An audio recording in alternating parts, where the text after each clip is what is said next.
Bibliophiles of the internet. Listen, I know I'm super late with this, but even though we're well into the fourth quarter at this point, I'm here to right my wrongs and finally wrap up my third quarter reading stats. In case you don't know, I do these quarterly stats videos where I give an overview of everything I read for the quarter, my most read genres, most read reading formats, most read authors, so on and so forth, and of course I also talk about my favorite books of the quarter. So if you're into that nerdy stuff and you want to learn a little bit more about my reading habits and maybe see some pretty graphics and charts that I designed myself, then stay tuned. But we're gonna jump right in and start, as always, with the big picture number. How many books did I read in the third quarter? And for this past quarter, I read a total of 46 books. By the end of the third quarter, I believe I had read 126 books for the year, which is absolutely wild because that's more than I read in the entire year of 2024. And with the exception of 2023, which I've already surpassed at this point as a filming, that is the most books I've read in a single year in like the past 5 years at least. And the year isn't even over. All of that to say that out of the 126 books I finished by the end of the third quarter, that means I completed roughly 37% of my overall reading for the year in the third quarter alone. Now let's get into what I read for each month. In July, I read 12 books. Those were The Bewitching, Coffee Shop in an Alternate Universe, The Golden Boy's Guide to Bipolar, The Brightness Between Us, Love is a War Song, Blood Over Bright Haven, The Possession of Alba Diaz, Gabriela and His Grace, They Can't Kill Us Until They Kill Us, House of the Beast, The Incandescent, and The Death of Jane Lawrence. In August, I read an absolutely untenable 18 books. Those were Hemlock and Silver, Boys Weekend, Simplicity, The Bullet Swallower, The Soldier Scoundrel, The Lawrence Brown Affair, The Ruin of a Rake, A Little Light Mischief, Boys in the Void, The Lies of the Ajungo, The Truth of the Aleke, The Memory of the Ogisi, It Had to Be Him, A Drop of Corruption, You Weren't Meant to Be Human, A Psalm for the Wild Built, A Prayer for the Crown Chai, and Empire of AI. And lastly, in September, I read 16 books. Those were The Wild Robot Escapes, The Wild Robot Protects, Artificial Wisdom, Bad in the Blood, The Anthill, Video Games Have Always Been Queer, Braided Roots, What Stalks the Deep, Spread Me, Fate's Bane, Cinder House, Loteria, The Invisible Parade, Albany and the Kingdom of Gold, When the Tides Held the Moon, and Flirting with Fate. Between all of those books, the total amount of pages I read for the third quarter was 13,762 pages. And to do the math on that, that means that the average number of pages per book for the quarter was roughly 300 pages per book.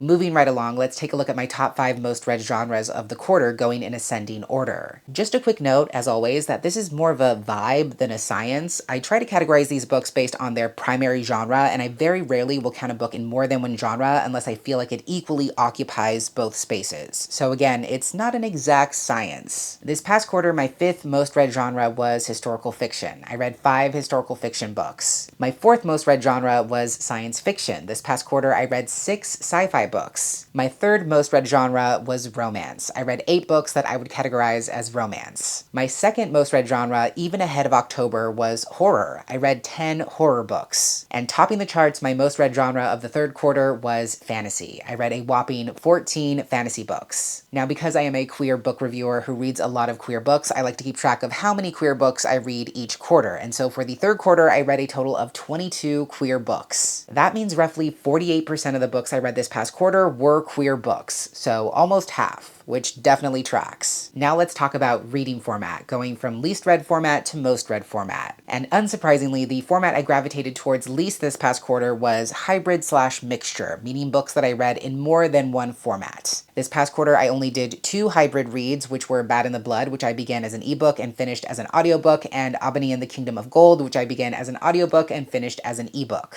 My next most read format was ebooks. I read a total of 5 books as ebooks. Then we have physical books. This past quarter, I read 15 books as physical books, which of course puts audiobooks back on top with a whopping 24 books read as audiobooks, which means slightly more than half the books I read this past quarter were consumed as audiobooks. Speaking of audiobooks, the total number of hours I spent listening to audiobooks this past quarter is a little bit hard to wrap my head around, but it comes out to about 254 hours and 30 minutes. Next, we're going to take a look at audience spread for the quarter, meaning how many books I read within certain age demographics. Now, normally my reading tends to fall in mainly 3 demographics, middle grade, young adult, and adult, but I did read a couple of picture books this past quarter, which I'm going to be categorizing as children's books. So we're going to start there because my least read demographic for this past quarter was children's books. I only read 2 children's books, which makes up a scant 0.04% of my overall reading. Then we have middle grade. 3 books I read this past quarter were middle grade books, which is 2 more than the previous quarter. But again, in terms of my overall reading, that only accounts for a measly 0.06%. I definitely read less YA in the third quarter compared to the second quarter, but it was still my second most read demographic at 5 books, which works out to roughly 11% of my overall reading for the quarter. And surprising no one at this point, adult books absolutely eviscerated the rest of the field because 36 of the books I read this past quarter were adult books. So that works out to about 78% of my overall reading for the entire quarter, which even though I know is true, still kind of sounds fake. Getting into some superlatives for longest and shortest books in various formats, we'll start with the longest book I read according to page count, which was definitely Empire of AI by Karen Hao, which was just shy of 500 pages at 496 pages. The shortest book I read according to page count was, of course, one of the picture books I read this past quarter. That was Braiding Roots by Pasha Westbrook and Madeline Goodnight, which is listed at 60 pages. But if we exclude the 2 picture books, the next shortest book I read was The Lies of the Jungle by Moses Oseotomi, which is a mere 87 pages. The longest audiobook of the quarter should not be a surprise because it's also Empire of AI, which had a runtime of 17 hours and 50 minutes. The shortest audiobook I read this past quarter was A Prayer for the Crown Shy by Becky Chambers, which was only 3 hours and 53 minutes. Now let's talk about authors I read the most from this past quarter. I actually had quite a few authors I read 2 or more books from within the quarter,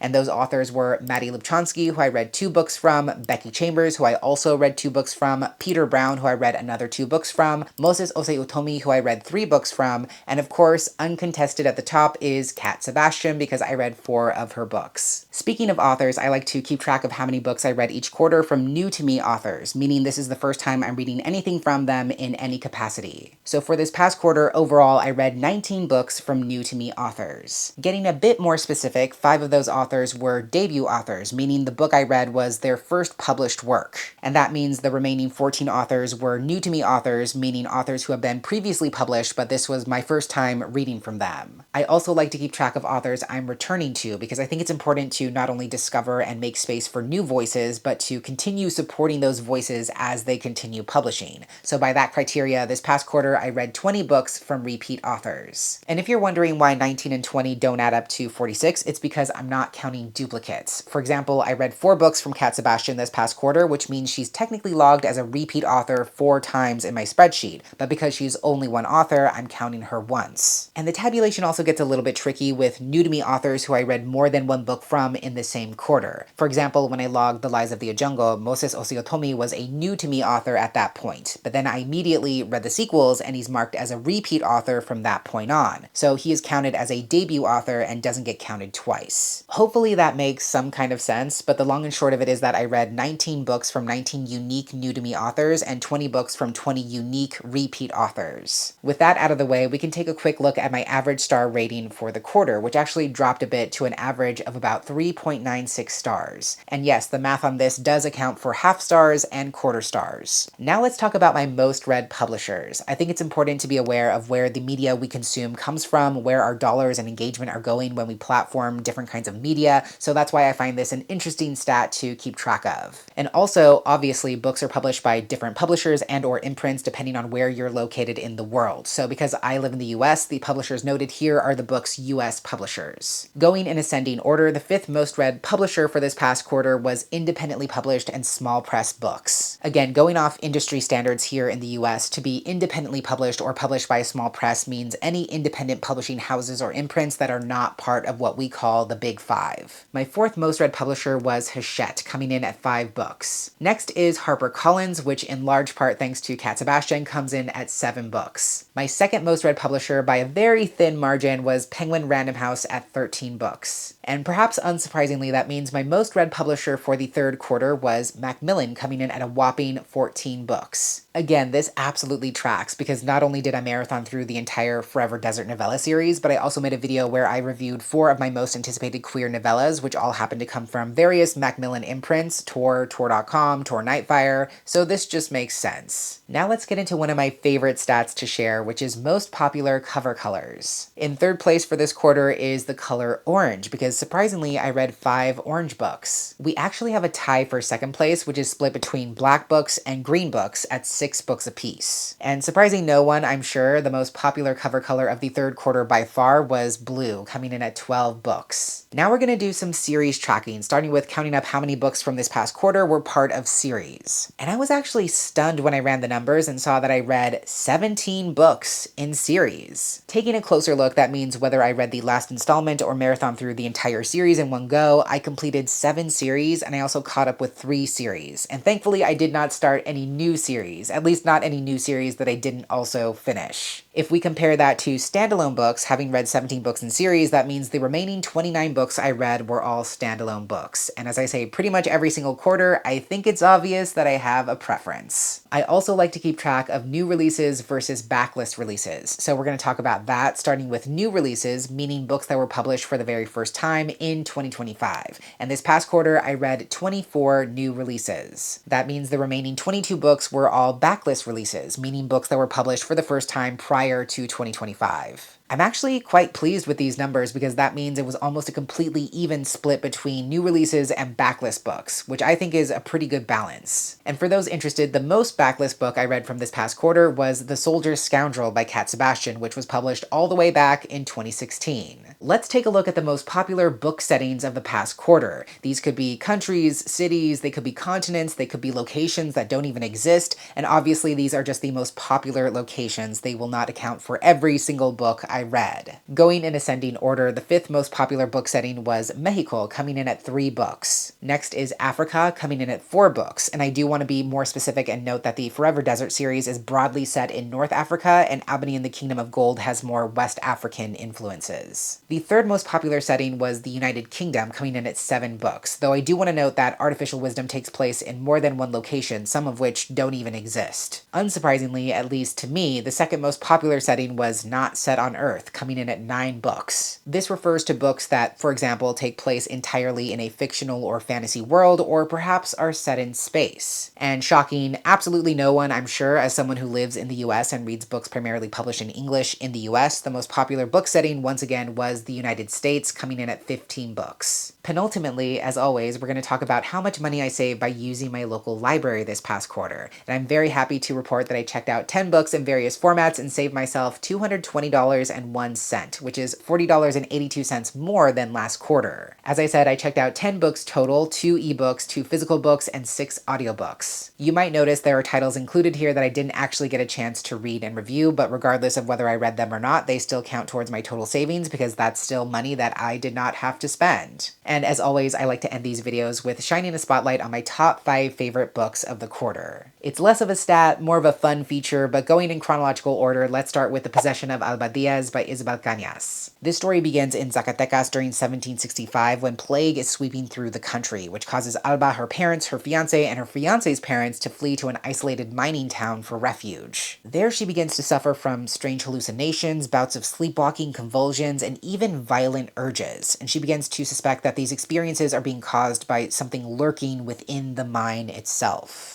Everything about Isabel Cañas' brand is something that speaks to me and connects with me on a deeply personal level. And here she has once again struck the perfect balance between deeply disturbing horror and breathtaking romance. And I just really appreciate how she parallels this concept of spiritual possession with ownership, especially with colonial conceptions of what it means to own bodies, to own people, and even to own land without caring for its history and its political context. Next, I have to show some love to They Can't Kill Us Until They Kill Us by Hanif Abdurraqib. This is a collection of nonfiction essays that blend together elements of memoir, music writing, music commentary, and even cultural critique. It's basically documenting Hanif's experience of witnessing live music and then finding ways to connect those experiences back to the ways we process loss and grief and love. Now, this was not my first time reading from Hanif. I've read many of his poems, his essays, and his articles, but this was the first full-length book I read from him, and it absolutely blew me away. Like I said in my July wrap-up, I truly do believe that Hanif is a once-in-a-generation kind of writer who's able to tap into an incredibly deep well of human emotion,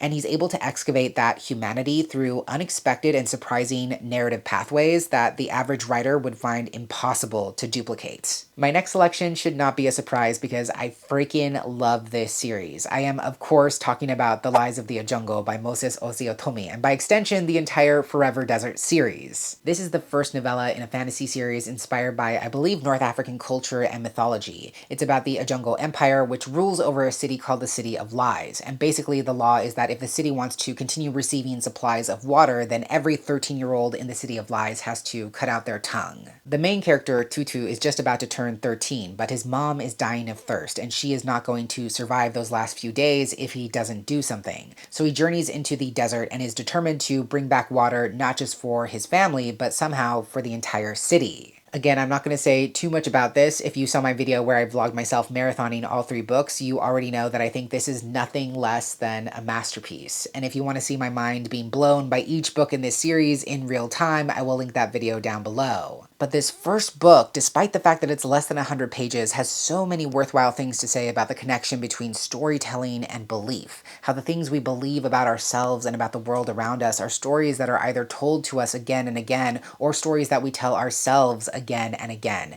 and how we can break those cycles to imagine new futures not just for ourselves, but for the world around us. Penultimately, I do have to show some more love to Video Games Have Always Been Queer by Bo Ruberg. Bo Ruberg is a professor of game theory and gender theory and has really been pioneering a field of research at the intersection of those two things. Each chapter in this essay collection dissects a specific video game or genre of video games and puts that in conversation with pieces of queer theory to explore how queerness is an integral part of video games, regardless of whether there are queer characters, storylines, or mechanics built into the game itself. I've talked about this book and recommended it so many times on my channel since reading it in September, so I'm sure you already know how much it's impacted me. But again, it's really just a game-changing book that encourages activating modes of queer play that transcend simplistic identity-based concepts of queerness, and I think it absolutely proves its titular thesis statements. I went back and forth on what my last selection should be, but I think it has to be When the Tides Held the Moon by Vanessa Vita Kelly. This is Vanessa's debut. She's actually a visual artist who made a name for herself within fandom art spaces especially, and this is actually an illustrated novel, meaning that it is told in prose, but it has these really beautiful illustrations throughout that really bring the story to life. This is a queer historical romantic fantasy about a young Puerto Rican immigrant named Benny who works as a blacksmith in New York City at the turn of the 20th century, and his company is commissioned by a sideshow proprietor to build this huge gilded water tank. He later discovers that the tank is intended to house a captured merman, and while Benny is invited to join the sideshow as maintenance crew for the tank, he begins to form a connection with and fall for the merman inside. This is just a beautifully told story in every imaginable way. It's lush, it's romantic, it's earnest,